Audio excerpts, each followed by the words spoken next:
Des parcours de femmes d'ici et d'ailleurs, tous les samedis à 12h45. Elle, votre rendez-vous sur Radio 2M avec Nadia Anwar, en partenariat avec le comité Parité et Diversité de 2M. Jeune historienne de l'art, notre elle d'aujourd'hui nous raconte son histoire, de son enfance à Meknès, puis son adolescence en banlieue parisienne, jusqu'à la prestigieuse École du Louvre. Fervente défendresse du patrimoine culturel marocain, elle milite aujourd'hui pour une culture accessible à tous. J'ai le plaisir d'accueillir avec nous aujourd'hui Sophia Azouz Ben Mansour, historienne de l'art et conservatrice du patrimoine au ministère de la Culture et de la Communication en France. Bonjour Sophia et merci d'avoir accepté mon invitation. Bonjour, merci à vous. Alors Sophia, racontez-nous votre histoire. Vous êtes née à Meknès? Oui, tout à fait. J'ai eu cette chance, comme beaucoup de Meknessi et de Meknessia, d'être née dans la ville millénaire du Maroc, ville de Moulay Ismaïl, qui a été l'illustre sultan et qui était le sultan le plus puissant de l'Afrique, puisqu'on considérait que Meknès était même le Versailles marocain. Juste un aparté supplémentaire historienne qui a été en fait les remparts de Meknès ont été faits également à partir en fait des modèles de l'un des élèves de Vauban qui a fait énormément de forteresses en France sous Louis XIV. Vous venez de le rappeler, vous êtes historienne de l'art, Sophia, et conservatrice de patrimoine au ministère de la Culture et de la Communication actuellement en France. Comment est née votre passion pour la culture et l'art ? Alors c'est une grande histoire. Je crois, en tout cas, c'est vraiment mon point de vue personnel. Je pense que chaque individu, nous avons tous une passion dans la vie. Moi, je pense que ma véritable passion, c'est d'abord fait par mon histoire personnelle et familiale à Meknès, puisque, encore une fois, quand vous avez eu la chance d'être né dans une ville aussi riche culturellement, comme beaucoup d'autres villes impériales du royaume, bien évidemment, Meknès a vraiment cette particularité, en tout cas, d'être la ville soleil levant. Et d'ailleurs, le Maroc, il faut aussi le rappeler, c'est l'une des monarchies les plus anciennes de toute l'histoire de l'humanité avec le Japon. Ça, beaucoup de personnes ne le savent pas et je pense qu'il est important de le souligner. Je crois que c'est l'une des particularités aussi du Maroc, c'est d'avoir une monarchie qui a duré depuis déjà des siècles et des siècles et qui marche encore toujours très bien. Et je crois en fait que ma passion s'est d'abord faite par l'histoire de Moulay Ismaïl, c'est indéniable. J'avais été fascinée par la dynastie alaouite, par ce sultan en fait qui a mis l'Afrique pratiquement à ses pieds, si je peux me permettre de dire ça, parce qu'il était le roi, le sultan le plus respecté. Et je crois oui qu'effectivement, je pense en tout cas qu'un arbre ne pousse jamais sans sa racine. Et moi ma racine, elle s'est faite indéniablement à Meknès. Je crois que ma passion pour l'art et une histoire s'est faite au Maroc et à Meknès. On l'entend très bien et vous le racontez très bien. Et justement, j'aimerais bien que vous nous racontiez aussi votre propre histoire. C'est ça qui est intéressant dans notre émission. C'est vous, la petite Sophia, vous êtes passionnée, votre papa vous raconte l'histoire de Moulay Ismaïl. J'imagine que voilà, dans votre cursus de jeune élève, l'art et la culture ne sont pas encore très dessinés, on va dire, dans votre tête.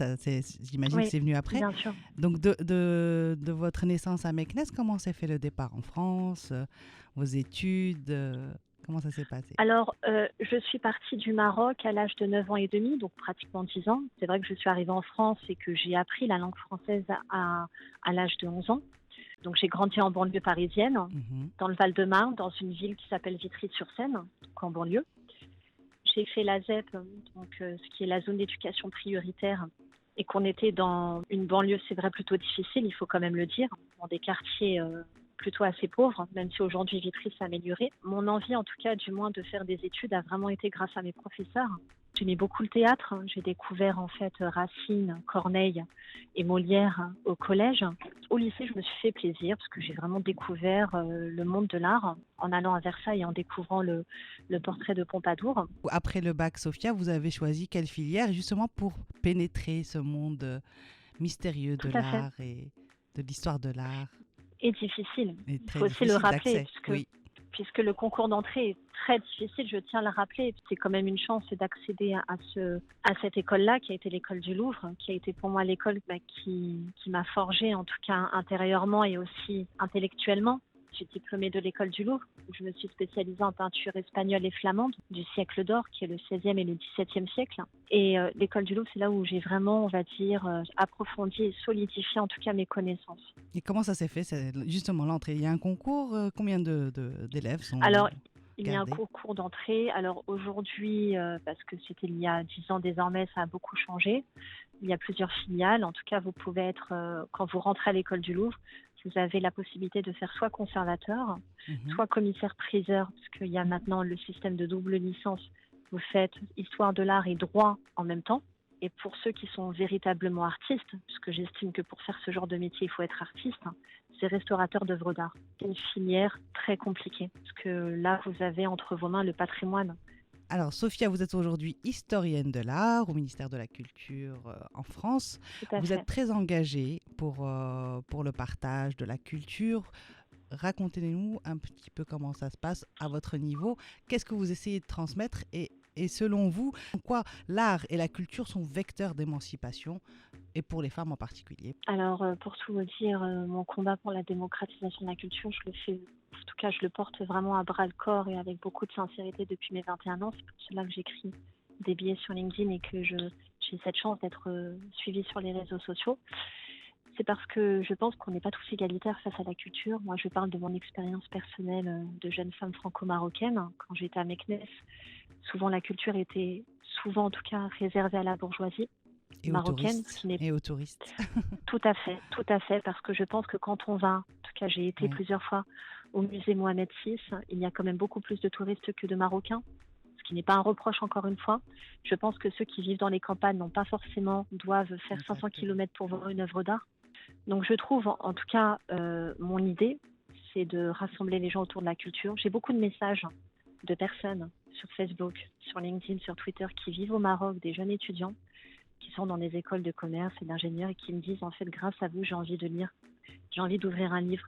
Moi vous savez je viens d'une famille où les 3/4 des femmes de ma famille sont illettrées, où on n'a pas eu la chance en fait de faire des études parce que moi je viens d'une famille qui vivait dans la campagne.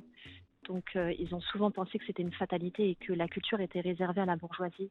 Et je tiens à dire en tout cas aux Marocaines et aux Marocains et à la jeunesse marocaine qu'il n'y a aucune fatalité, qu'on peut être très fier de venir d'un royaume chérifien qui a plus de 2500 ans d'histoire et que l'histoire reste le plus grand des romans. Et je crois profondément que la culture, en tout cas, est un vecteur d'émancipation et notamment féminine pour les femmes. Merci en tout cas pour nous avoir Merci raconté à vous en votre tout belle cas de histoire et m'avoir. qui, je l'espère, Merci beaucoup inspirera de m'avoir permis. beaucoup de jeunes et de jeunes femmes. Merci, à bientôt. Merci à vous de nous avoir suivis. Je vous donne rendez-vous samedi prochain pour une nouvelle histoire d'elle.